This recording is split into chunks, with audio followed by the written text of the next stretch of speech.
Então, bem-vindos ao sétimo EIEA, com alguma pena, por um lado, de não estarmos todos presentes em Cabo Verde, por outro lado, e dadas as condições pandémicas, esta foi a solução de estarmos juntos, que é o mais importante, e vamos ter aqui estas sessões que alguns de nós já estamos habituados, que por um lado, para um moderador, que é a minha função, facilita um pouco a minha tarefa de cronómetro, porque na prática vamos passar os vídeos das vossas apresentações e depois passaremos ao debate. E então nós estamos aqui para assistir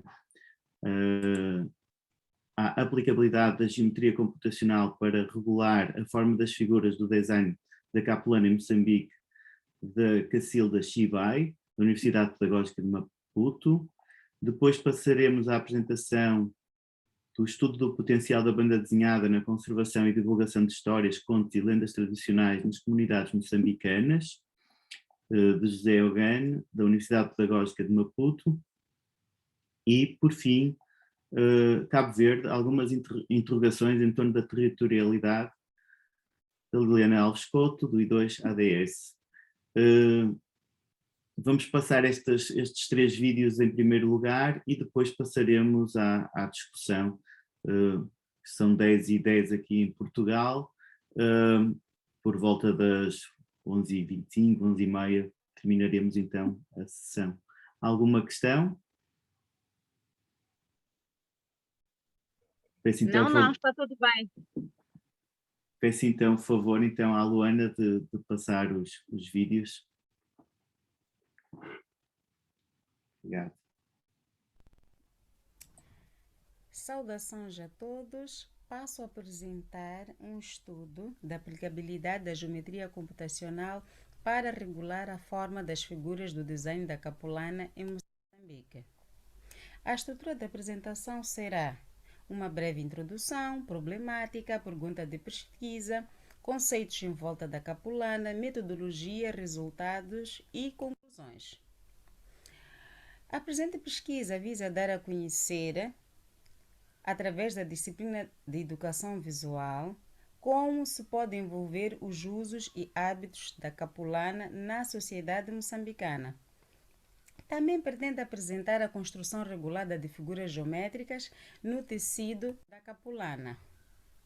O problema do estudo está em volta de várias figuras geométricas que apresentam-se de forma deformada nas capulanas. E é daí que surge a pergunta de investigação. Será que a geometria computacional pode regulamentar as figuras geométricas no padrão da capulana no estudo da organização da figura, da forma na disciplina de educação visual? O que seria a capulana? Há várias definições. É um pano regular de algodão misturado com fibras sintéticas com motivos estampados e cores fortes. Também é um tecido híbrido e maleável. É um artefato criativo e busca a valorização de elementos da tradição africana. É um elemento cultural multifuncional para a vida cotidiana dos moçambicanos. É um símbolo do universo feminino em Moçambique. Mas qual é que seria a origem da capulana?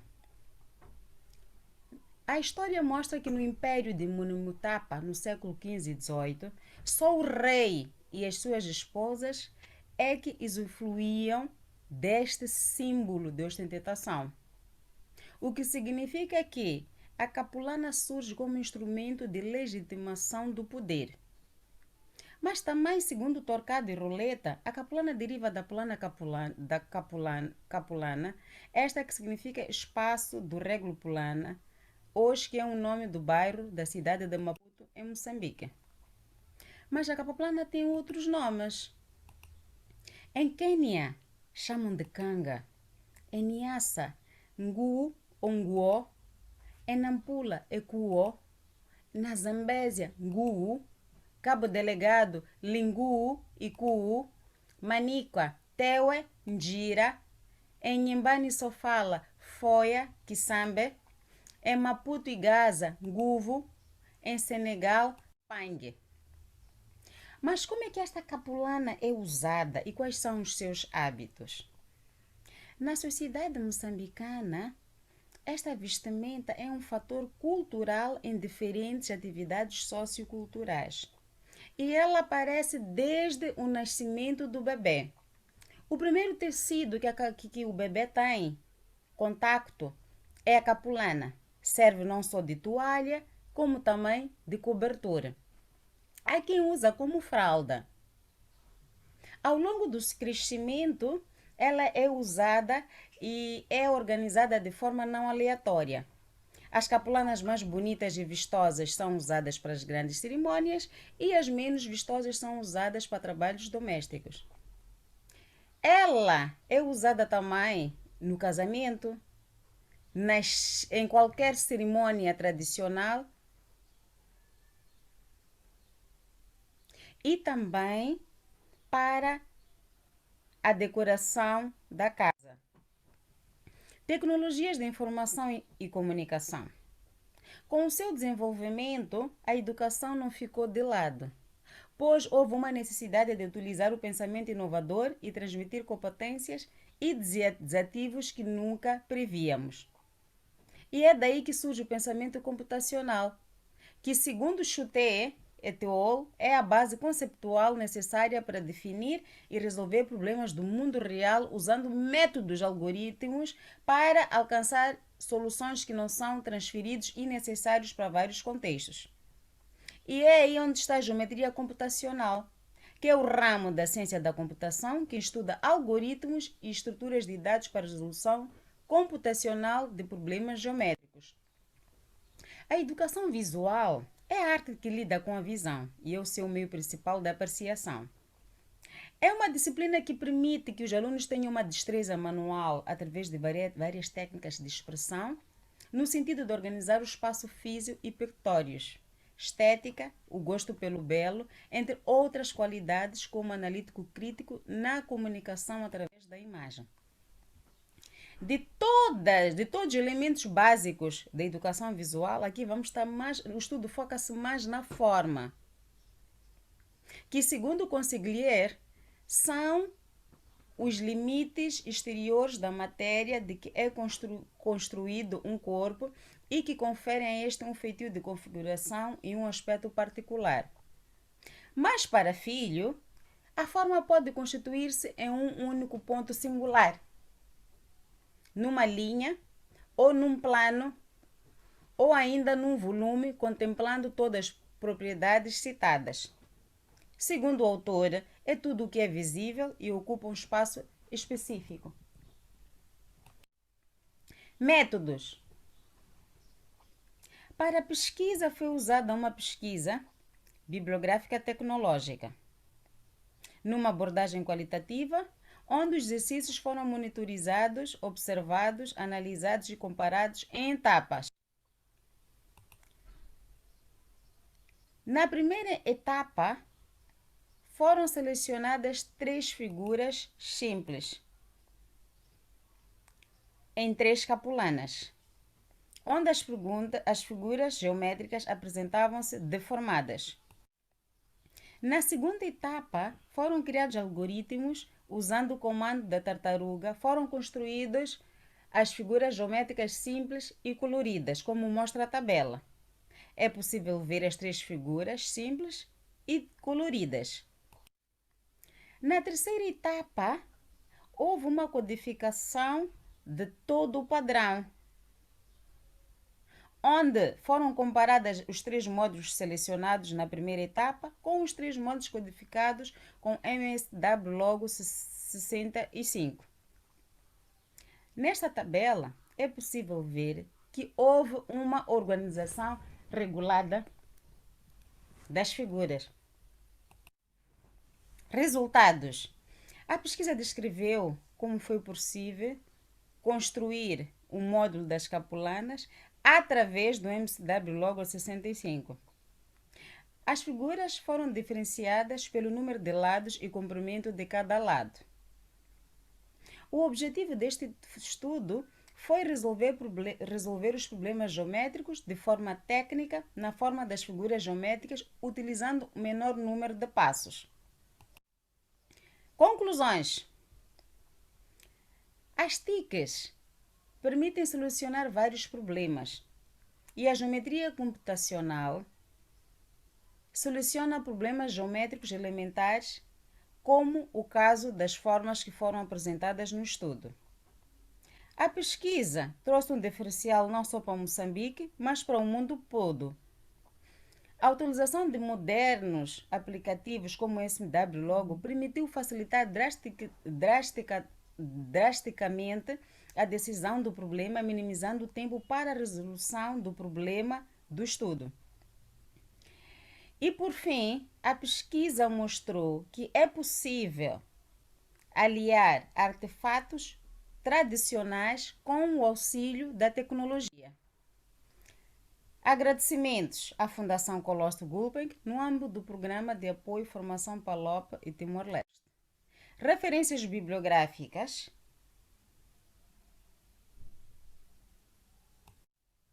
E muito obrigada pela vossa atenção.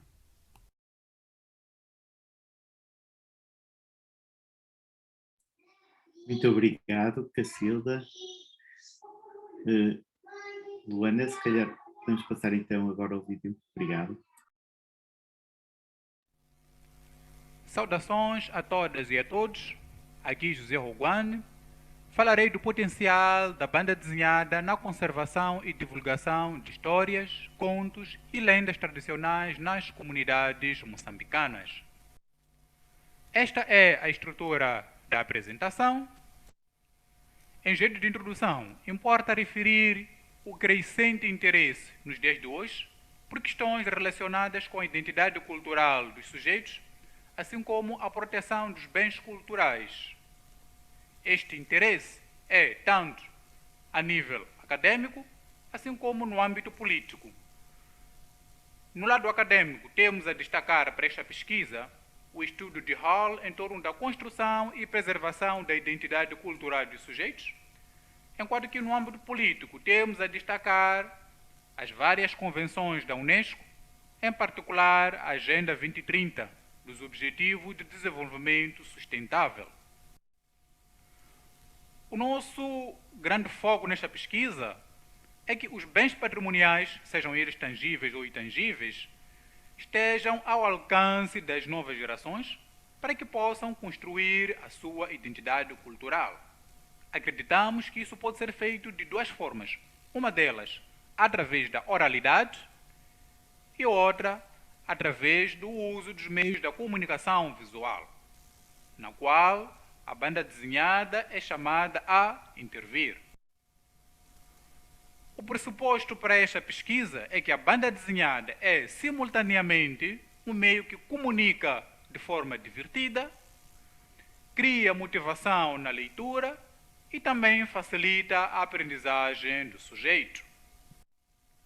A situação problemática começa em 1975, quando apenas 3% da população moçambicana sabia ler e escrever.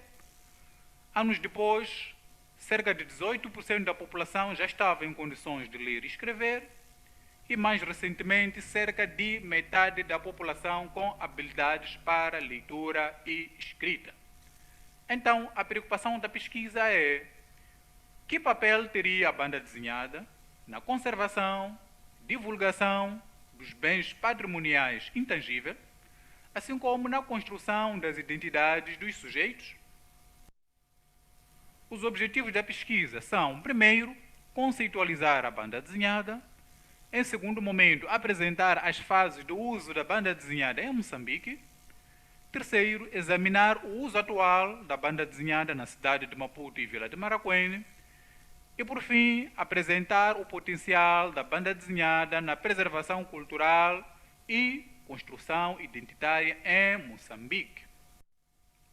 Constitui justificativa para a nossa pesquisa o fato de, por um lado, metade da população estar ainda com dificuldades de ler e escrever, como vimos anteriormente, e, por outro lado, mesmo os indivíduos letrados não terem motivação para a leitura de textos longos.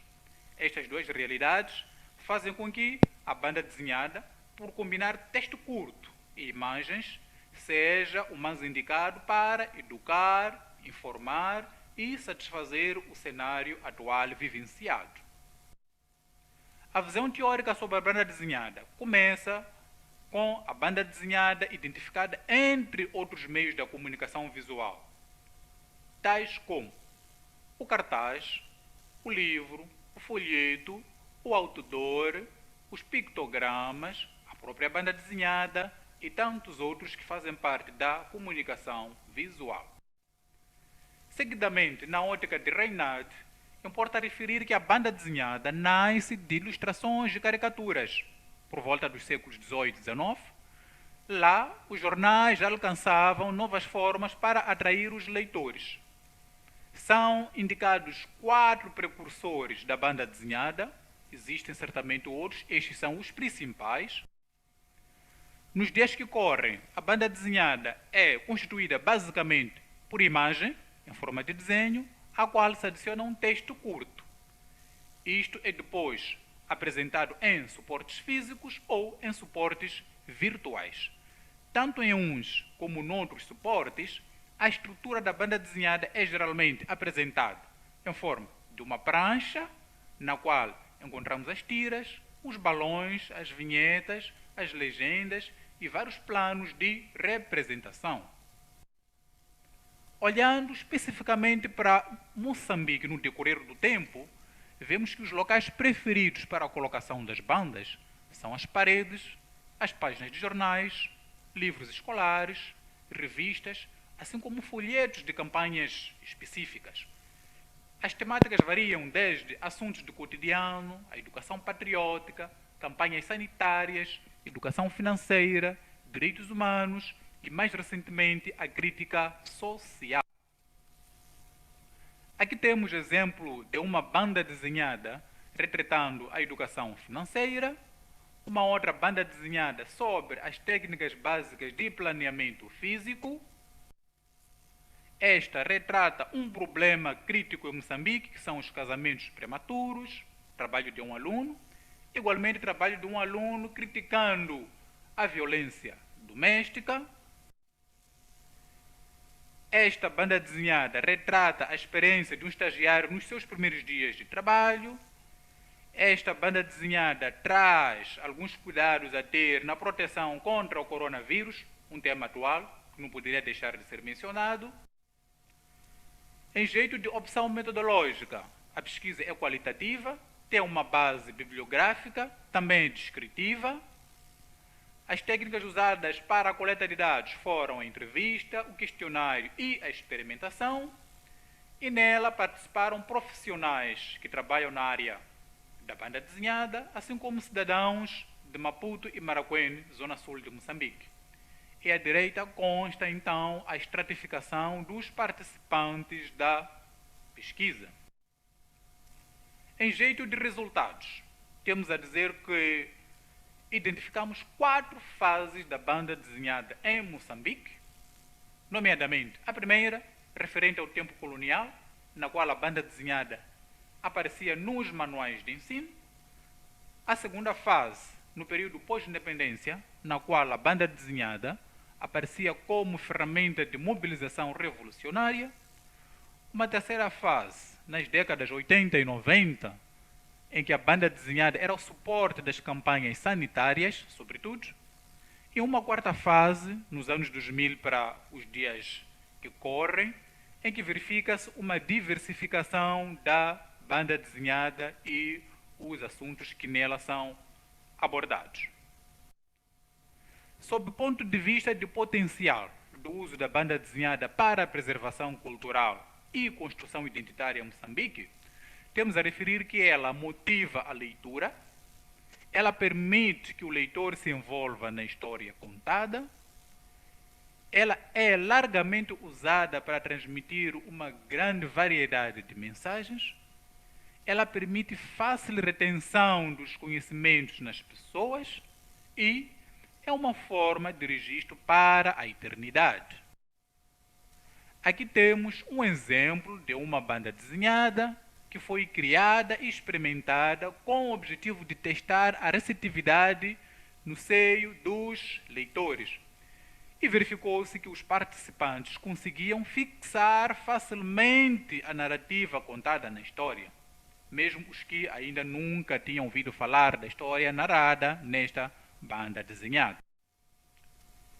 Sob o ponto de vista de considerações finais, temos a dizer que a pesquisa revelou que a banda desenhada é um meio muito motivador para a leitura, assim como para a retenção de conhecimentos. Igualmente, passou por várias fases, onde vários suportes foram explorados e várias temáticas foram abordadas. Verifica-se então que a banda desenhada pode servir como ferramenta de conservação e divulgação de valores artísticos culturais das comunidades moçambicanas. Deste modo, pensa-se, em jeito de perspectivas, continuar a explorar a banda desenhada na preservação de valores tradicionais, assim como da memória coletiva das comunidades moçambicanas, envolvendo os mais velhos na partilha do seu conhecimento, que atualmente é passado de geração em geração através da oralidade, envolvendo os mais novos na produção das bandas desenhadas.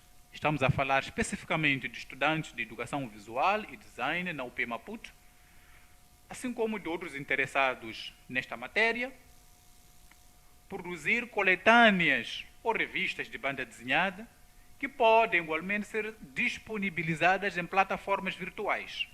Nos dias que correm, as plataformas virtuais têm um grande potencial para divulgação e partilha rápida de informações. Então, há que aproveitar esta possibilidade. E aqui temos então a bibliografia básica usada para a pesquisa e o meu muito obrigado pela atenção dispensada.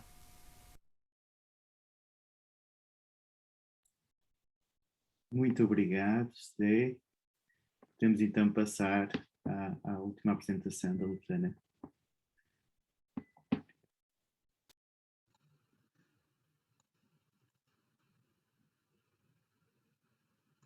Olá a todos presentes neste 7º Encontro Internacional sobre Educação Artística em Cabo Verde. Chamo-me Liliana Couto. É com muita pena que a minha participação é virtual e à distância, pois viver os acontecimentos e os espaços corporalmente é completamente diferente. Não é? Parece quase que não somos preenchidos pela totalidade de sensações que esses momentos nos proporcionam e, sobretudo, pela proximidade das pessoas. Passados 5 anos, abre-se esta oportunidade de pensar de novo em Cabo Verde e aqui no Planalto Norte, na ilha de Santo Antão, a partir de memórias que me marcaram na altura em que eu frequentava o doutoramento em Educação Artística, 2016, e que agora vieram suscitar em mim algumas impressões e interrogações em torno da territorialidade. Cabo Verde, um país insular, localizado num arquipélago formado por 10 ilhas vulcânicas, independente desde 1975, com uma economia sobretudo assente no turismo e investimentos estrangeiros, com uma condição geográfica que, no meu ponto de vista, fez do ilhéu e da sua cultura um povo de brandos viveres em que o dialeto, o caráter, os valores e os costumes se encontram, porventura, coibidos nos movimentos de fuga para a exterioridade, encontrando-se, por isso, o ilhéu prisioneiro de alguma imutabilidade. E apesar de viver disperso num imenso mar, o ilhéu parece preferir conter-se na escassez da terra, na sua finitude e isolamento, optando por emigrar em vez de dar-se ao labor de revirar tudo à sua volta. Esta comunicação aborda algumas facetas da valorização do património no contexto de Cabo Verde, em específico. O conjunto destas fotos aqui expostas são produto então da minha visita feita em 2016 à ilha de Santo Antão, ao Planalto Norte. Com o tempo, as memórias foram amadurecendo e refugiam-se agora num novo contexto, o contexto da territorialização, que para mim é o espelho da mundividência do ilhéu dentro dos limites insondáveis da terra, do mar e do ar, onde ele ancorou. Fazendo um exercício de reflexão sobre os espaços construídos pelo homem, ou seja, os modos como ele os transforma em função de necessidades, não podemos deixar de admirar o verdadeiro culto que se faz hoje em torno da valorização material e imaterial desse património. Nesta reminiscência, evoca então duas perspectivas. A perspectiva de Peter Zumthor, relativa às atmosferas dos lugares, quando para quem elas ganham uma qualidade que o tocava sempre de novo, provocando e exigindo uma renovada sensibilidade emocional. E também a perspectiva de Norbert Schulz, sobre a realidade concreta que é o lugar e o seu espírito. Portanto, o espírito lugar com significação pessoal e especial que lhe confere o homem que o habita. Ao fazermos um novo exercício de reflexão sobre os espaços da natureza transformados pelo homem, ou seja, os modos como o homem os apropria e transforma em função das suas necessidades, reencontramos-nos na necessidade de reafirmar que neste mundo disperso pelo mar é o espírito do lugar que está vivo e presente. E o espírito do lugar tem para muitos outras nuances. Se os territórios são as pessoas, também é verdade que são elas que transformam e moldam a realidade à sua volta. Razão pela qual se diz que os espaços não são apenas agentes e o seu folclore, mas também o reflexo de múltiplas vontades. Ao territorializar os espaços, o homem imprime-lhes os seus traços, deixando nele algo que, depois de ser seu berço, se vai transformando num retrato e réplica de si. Assim, ao territorializar a ilha, o ilhéu foi deixando o seu legado mais íntimo, pois cada pessoa é um universo transformador de lugares únicos, emprestando-lhe características plenas das suas singularidades, os seus rituais, os seus objetos, os costumes, as crenças, valores e modos de vida, ou seja, intervenções. Apesar de, como visitante, constatar que a vida aqui, no Planalto Norte e por todo o lado, se descreve de forma límpida, parece-me também que ela reflete ainda e sempre o acaso de ser uma luta constante entre o homem e a geografia. Como visitante, percebi que as memórias do antigo cataclismo, ainda vivo, e que fez emergir o território, se mantêm presentes e eu ilhéu assumo e vivo pacificamente.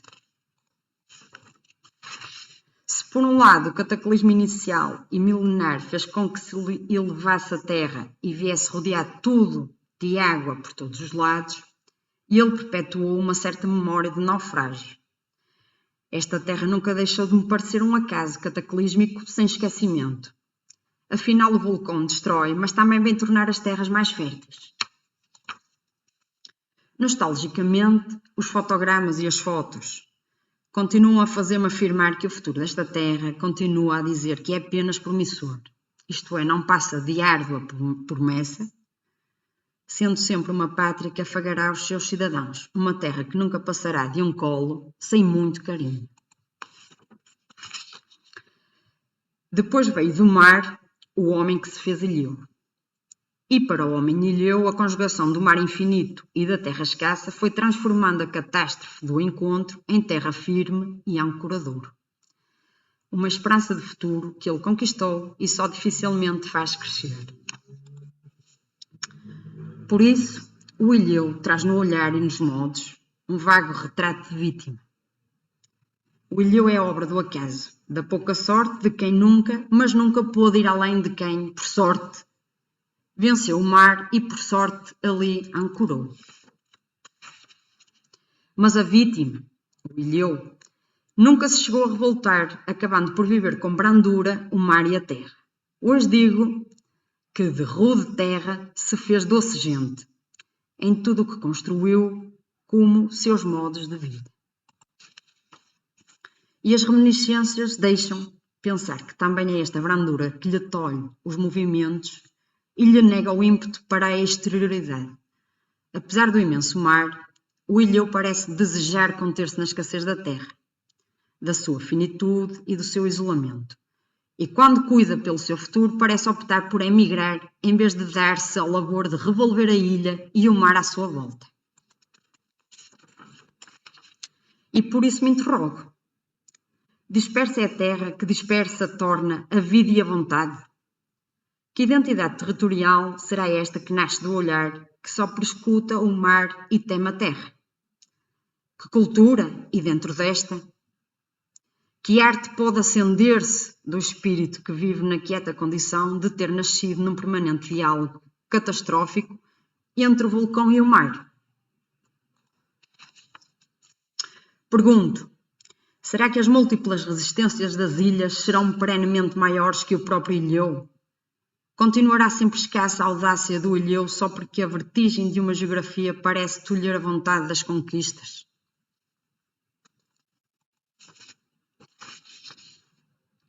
E será que em nome da preservação desta singularidade se pode sustentar a paixão do subdesenvolvimento como valor maior?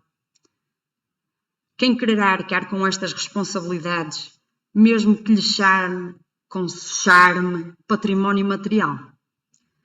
Não será escasso o valor destas vidas, mesmo que iconicamente nos esmeremos que a atmosfera de Zuntor seja límpida, iluminada, morna e dolente?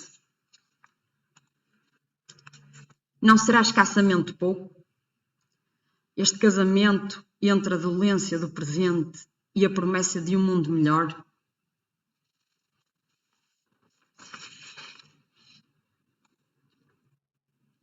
Escassamente pouco o que serve apenas para o recreio do olho extasiado do turista?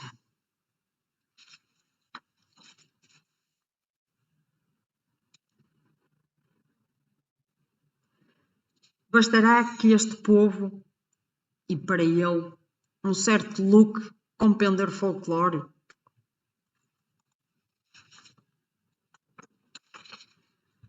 Como conciliar o presente imperfeito com o futuro que se deseja mais que perfeito?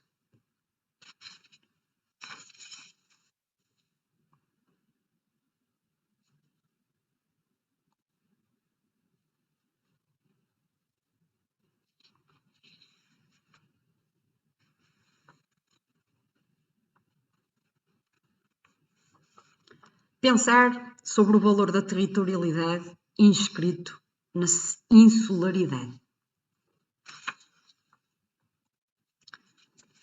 E é este o meu contributo, no qual deixo então as interrogações com as quais fundo as minhas dúvidas e renovo então o dilema que se percebe neste país, que está a carregar sobre si o destino de ser bonito só porque é pobre.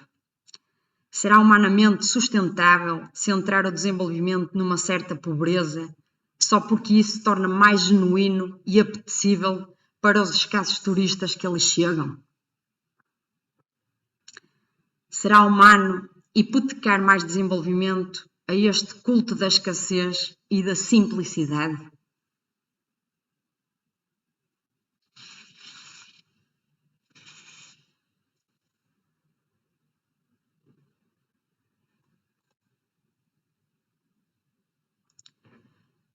E é assim, termino com este meu contributo e agradeço a todos a atenção que despenderam neste momento de partilha.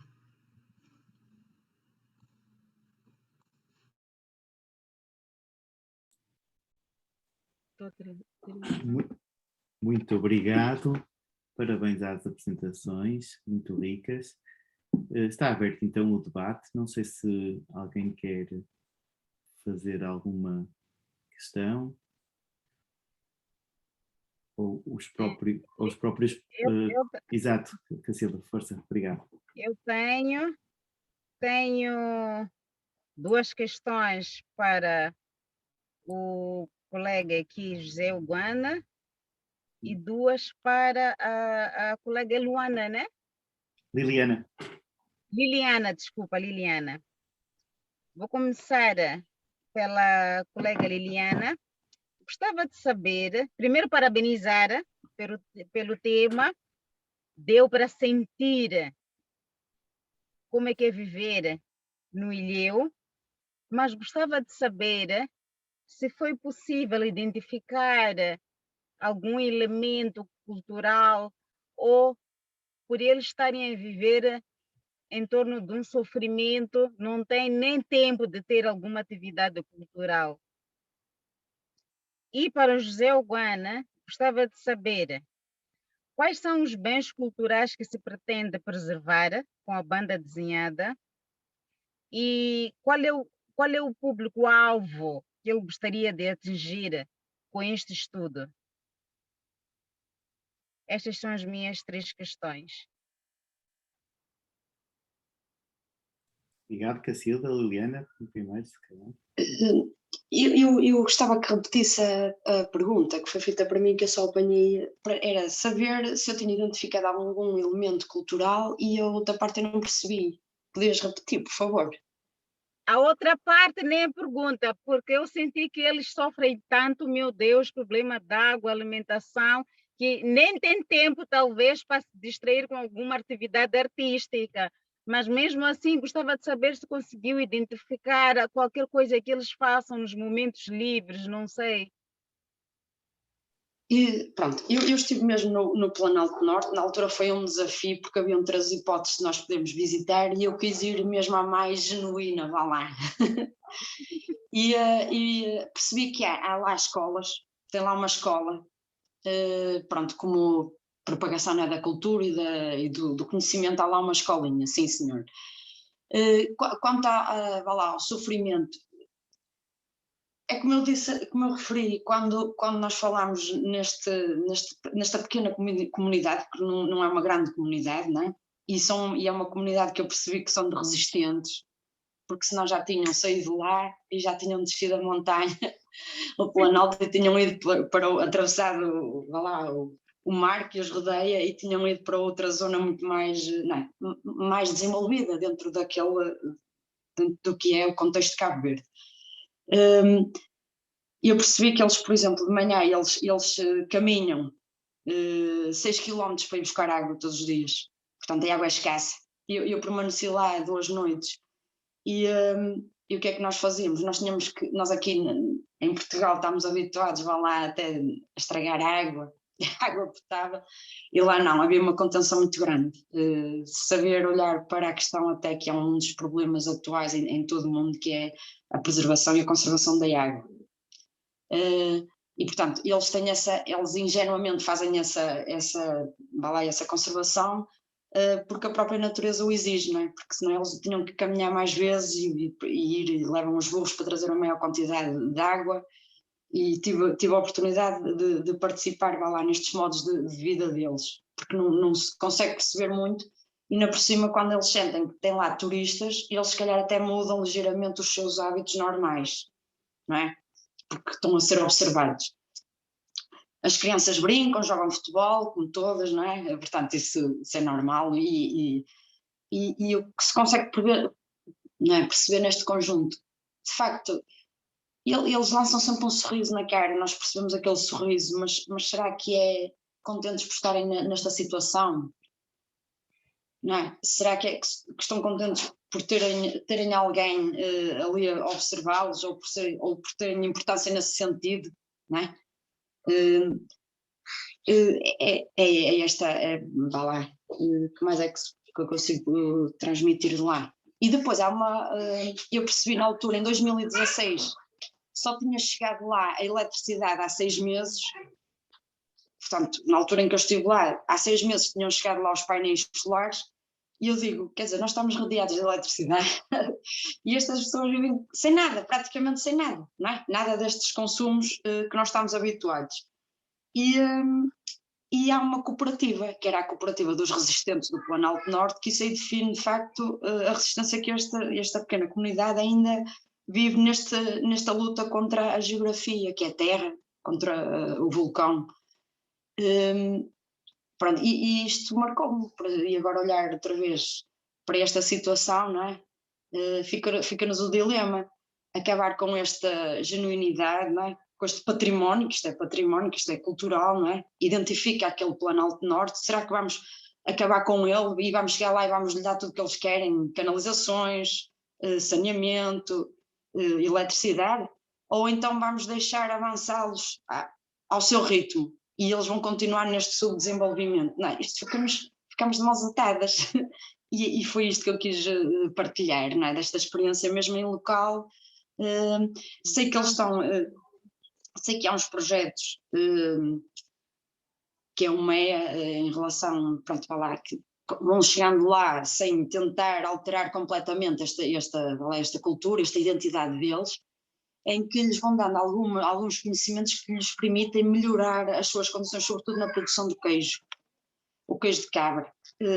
Eles tinham uma zona que eu sei que ficava dentro de grutas, portanto a conservação do queijo, o frigorífico do queijo era debaixo das grutas, e depois a produção já se viu aqueles edifícios construídos, que eu mostrei algumas fotografias, onde eles produziam mesmo o queijo, e vai lá uma técnica a perceber a confecção, se está tudo direitinho, pronto. Isso foi o que eu constatei. Não sei se esclareci, Cacilda. Esclareceu, sim. Muito obrigada, Liliana. Muito obrigado. Então, José, não sei se a Cacilda pode passar o microfone ao José. Sim, ele está aqui. Obrigado, Tiago. É assim, a doutora Cacilda procurava saber quais são os bens culturais que pretendemos preservar. Indo direto à pergunta dela, diria que são bens intangíveis, essencialmente. Na verdade, alguma parte do meu trabalho fala sobre isso. Bens intangíveis são os bens que nós não podemos tocar, não podemos vê-los, e que geralmente são passados de geração em geração através da oralidade, através dos contos, através dos cânticos, através das lendas, das histórias. E estes conhecimentos todos permitem a construção da identidade das novas gerações.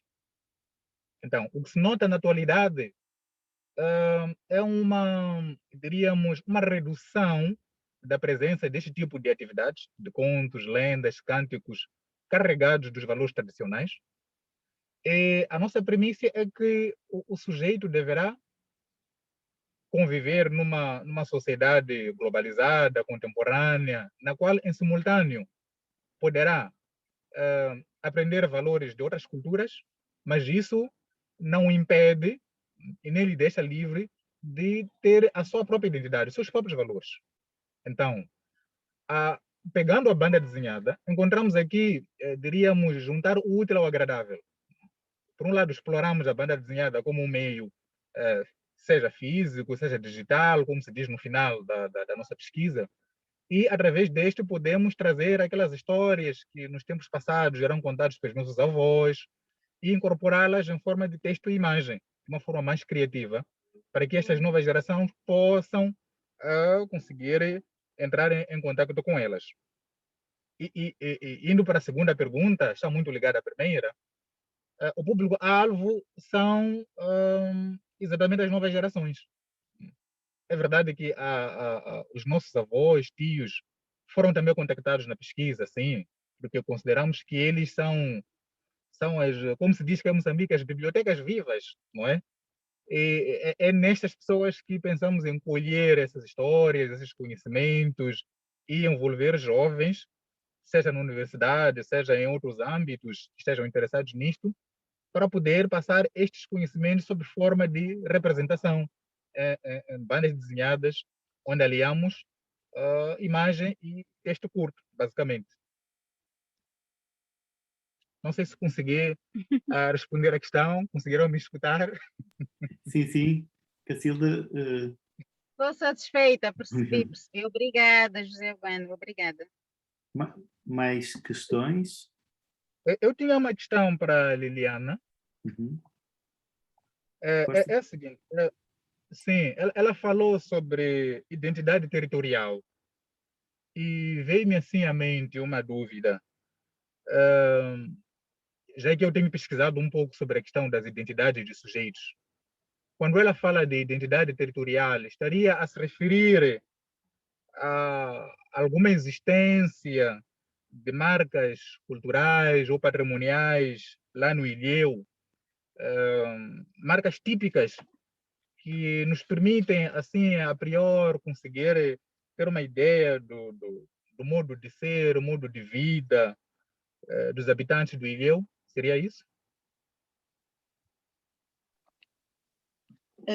Quando eu falo nesta questão da territorialidade, eu até referi a um dos autores, em que foi o Norbert Schulz, e eu estava-me a referir especificamente ao espírito do lugar, no sentido de que quem faz o lugar são as pessoas, e as pessoas deixam as marcas através daquilo que são. Portanto, se eu for ao Planalto Norte, eu consigo perceber a cultura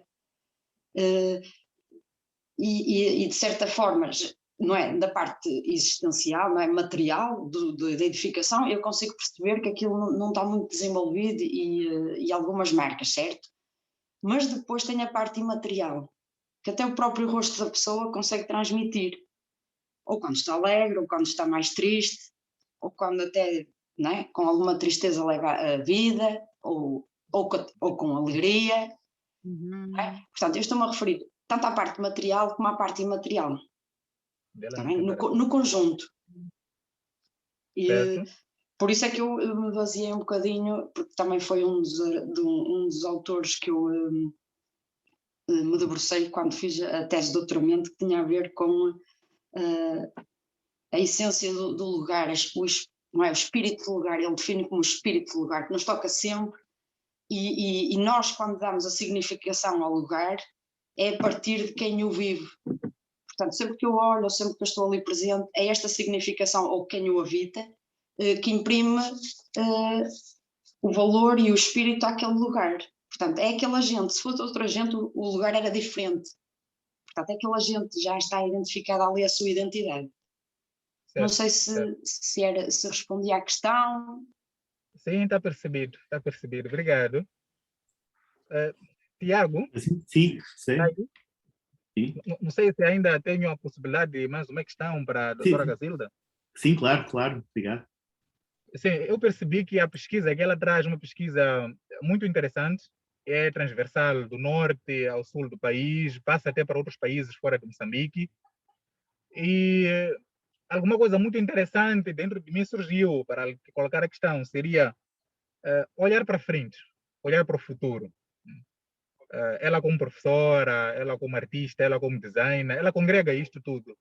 O que ela pensa, o que ela acha que pode ser feito, que ações futuras ela pensa desenvolver? Ela, se calhar, e o seu grupo de pesquisa, poderia partilhar um bocado para termos uma ideia daquilo que pensam. Obrigado. Muito obrigada pela questão. Primeiro gostava de dizer que, como eu já havia dito, a capulana faz parte de um dos símbolos da cultura de Moçambique.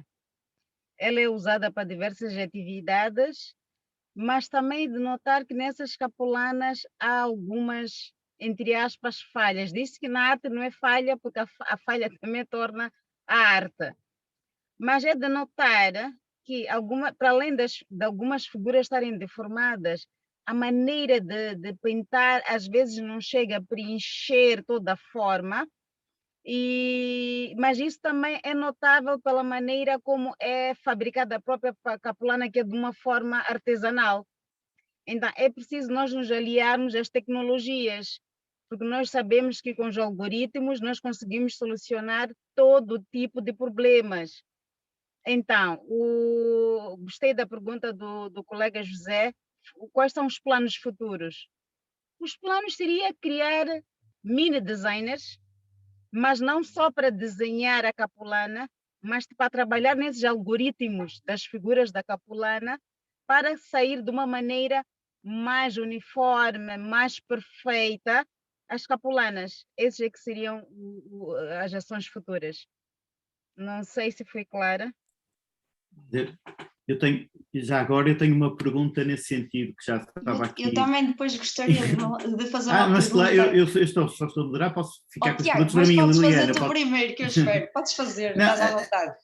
A questão, Cacilda, é se o desenho e a geometria computacional, seja como rigor excessivo, seja lá isso que for. Eu não posso, tenho que ter cuidado com estes termos, está aí o professor Vasco, não sei o que é rigor excessivo, mas essa uniformização que estava agora a falar, seja pelos próprios efeitos algoritmos, não poderá estabelecer uma linguagem mais normativa e regulada sobre o desenho tradicional e retirar-lhe algumas características? Isto é uma pergunta. E por outro lado, não é? Aqui a questão é se a geometria computacional não estará aqui a fazer uma traição à tradição? Por outro lado, eu não sei se inovação aqui não seria mais do que imitar aquilo que já é o registro tradicional, mas perceber o que é que a geometria computacional pode trazer outros padrões, outras experimentações e inovar realmente sobre o tradicional. Fiquei com este dilema. Não sei se foi claro. Olha, Tiago, na tua pergunta deste todas as respostas. Concordo também que seria uma formalização, estaríamos aqui quebrar um bocadinho aquele lado da arte e da tradição, mas também minimizava muito esforço. Por quê? Quando a gente faz de forma tradicional, é verdade que ficam peças únicas e até dá mais aquele poder de relíquia, mas é bom também usar o lado da tecnologia, porque estaríamos a produzir muito mais e com perfeição. Então, não discordo da tua visão, concordo também, mas também gostava de olhar mais para o lado industrial, o lado mais produtivo. Por exemplo, nós cá não temos uma indústria de produção de capulana, não temos uma indústria de designers de produção de capulana, mas por quê? Porque a forma como é produzida é uma forma tradicional que dá muito trabalho. Talvez abríamos um campo da geometria computacional mais para o rigor, né? E também não deixar aquele lado manual para não perder a essência. Talvez olhar para os dois lados, mas eu gostava de olhar também para a parte industrial. Mas Obrigado, concordo com tudo que disseste. Liliana, força. Liliana ou participantes, quem tiver inibido também pode colocar as questões aqui pelo chat. Eu tenho só uma questão a respeito destas catapulanas, pronto, que é um elemento cultural e nota-se quando uma pessoa vê assim uma mulher vestida, normalmente está ligada mais à figura da mulher, identifica logo a zona, o território onde surge esse elemento. Este projeto, eu não sei se foi um projeto desenvolvido numa escola, será que há possibilidade desta tradição, ou seja ela de maneira artesanal, ou já com a introdução do computador, não é? O pensamento computacional, será que poderia ser uma forma de educação? Ou até uma disciplina dentro do currículo da educação em Cabo Verde? Eu só queria perceber se foi feito nesse contexto este estudo, usando até alunos ou investigadores, ou foi um estudo próprio aqui da nossa colega? Pronto, o estudo foi feito com estudantes de formação para o ensino de educação visual. O objetivo é incorporar a capulana num dos temas, que é a organização formal, que é uma das bases para a produção da capulana. E enquanto os alunos aprendem os vários tipos de organização formal, eles aprendem numa aprendizagem construtivista, porque eles desde criança já conhecem a capulana. Então, eles facilmente conseguem dizer que, uau, afinal, esta capulana da minha mãe usou-se esta organização, aquela também usou-se aquela organização. Mas, conjuntamente, aliar este artefato tradicional às tecnologias que só vêm beneficiar o ensino. Então, basicamente é isso. O objetivo é para incorporar no currículo. É esta parte, e aliás o Tiago também já frisou, e eu toco um bocadinho, aliás toco de facto na minha apresentação e neste contributo, que é o dilema, que é vamos alterar o que é tradicional e vai-se perder aquele valor patrimonial e cultural que é a criança que já aprendeu a olhar a cataplana. Será que esta introdução do digital, não é? Deste meio em desenvolvimento, não é? Um meio que significa desenvolvimento atual, será que isto não vai estragar, vá lá, o que é de facto genuíno dentro desta cultura? Não é? Vai-se perder completamente? Quais as consequências? E se calhar isto é transversal até à banda desenhada, não é? Porque, de facto, com a banda desenhada, não é? Pretender preservar e conservar a identidade e património como meio também. Mas tem outra mais-valia que eu percebi, que era motivar a leitura, não é? Já que a população, metade em 2004 é que sabia ler e escrever, segundo os dados que foram apresentados. E às vezes uma pessoa fica entre a espada e a parede, não é? O que é que nós vamos fazer? Mantém-se isto, porque é bonito, não é? Ou então vamos estragar isto? E estou a usar o termo mais extremo, não é? Estragar, não é? Contaminar, vá lá, não é? Pronto. E ficamos assim, o que é que nós vamos fazer? E eu deixo este pensamento no ar. Tiago, obrigada a vocês os dois e prazer em conhecer-vos neste momento de partilha. Obrigada, igualmente. E gostei muito dos vossos estudos. Quando viermos a Portugal, trazemos uma capulana. Obrigada. Ora, só uma coisa, a cataplana, isto agora é uma curiosidade minha. Normalmente há um padrão fixo, sempre presente em todas as cataplanas, ou varia de sítio para sítio, ou da pessoa quem faz as cataplanas, ou a figura geométrica está sempre implementada obrigatoriamente e baseia-se no triângulo, no círculo, e eu não percebo nada disso. Só queria que, não é? Se há uma tradição, há elementos que, se calhar, são mesmo evidentes e permanentes nelas. É o seguinte, cada região, vou dividir em sul, centro e norte. É possível se identificar, através da capulana, qual é a zona.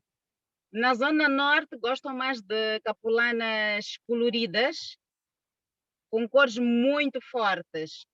E a maneira de amarrar também é diferente. Fazem a capulana, fazem a blusa e fazem o lenço, fica um conjunto. E fazem um outro tipo, não é cachecol porque fica aqui, é uma moda. Agora, na zona centro, já não,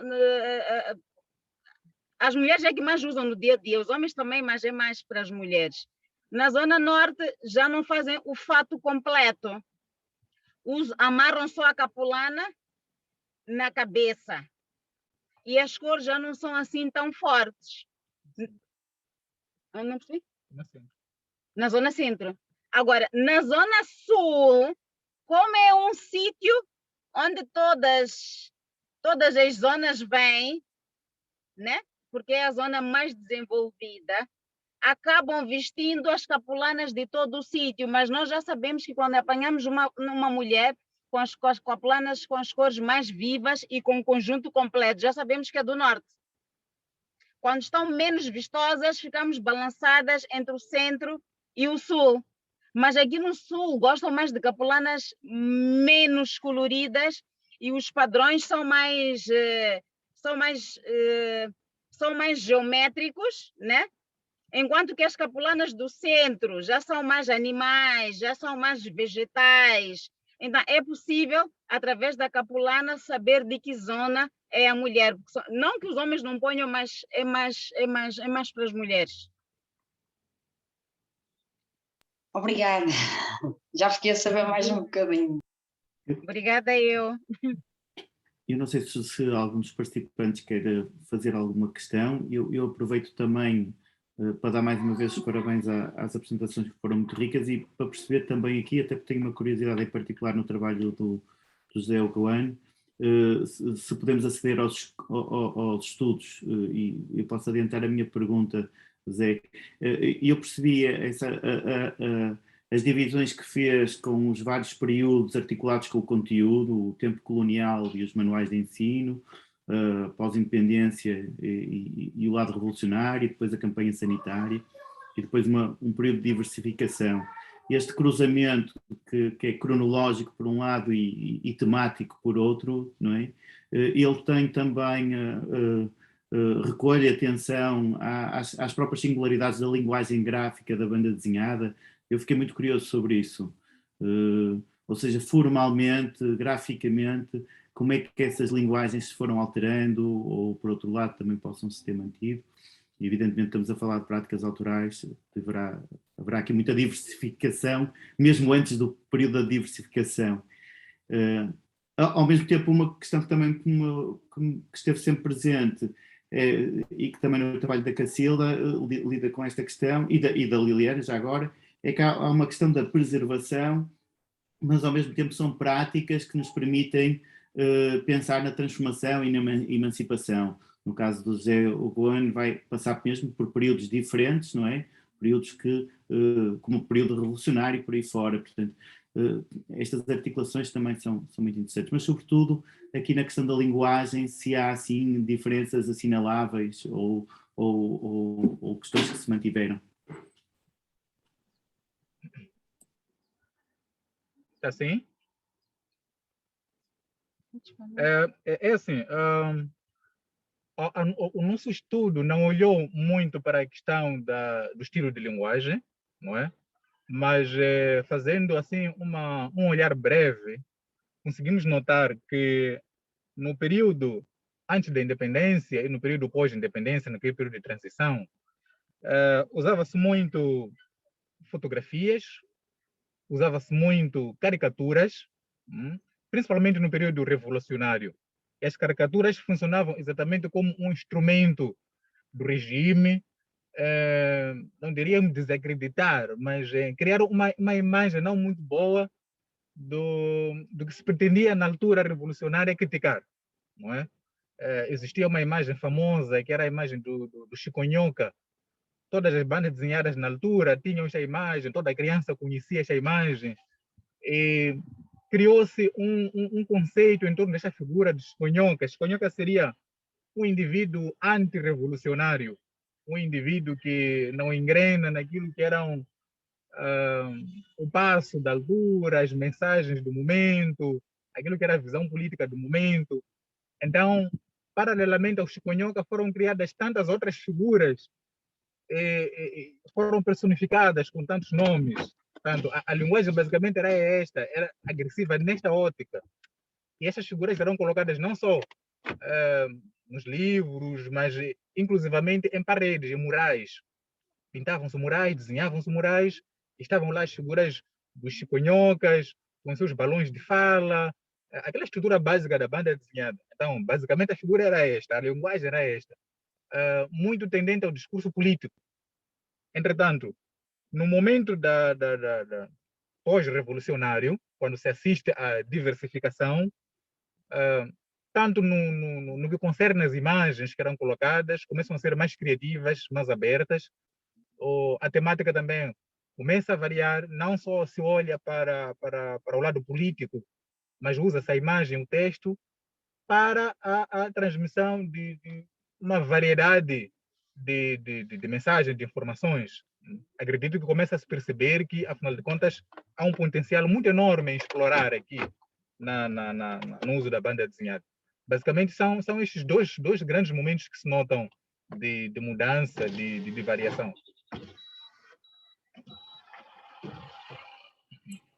Muito obrigado, Zé. Sim, não, cada vez mais interessante. Muito obrigado. Eu não sei dos participantes, também estou aqui a ser pressionado pela Luana, porque temos uma sessão a seguir. A sessão a seguir está aqui o moderador, por isso. Se calhar é melhor então encerrarmos mesmo, para dar tempo para abrir a outra sessão. Mais uma vez, muito obrigado e felicidades para a quantidade e continuação para os projetos. Está aqui uma pergunta aqui da Karina. Temos mesmo que fechar, Karina.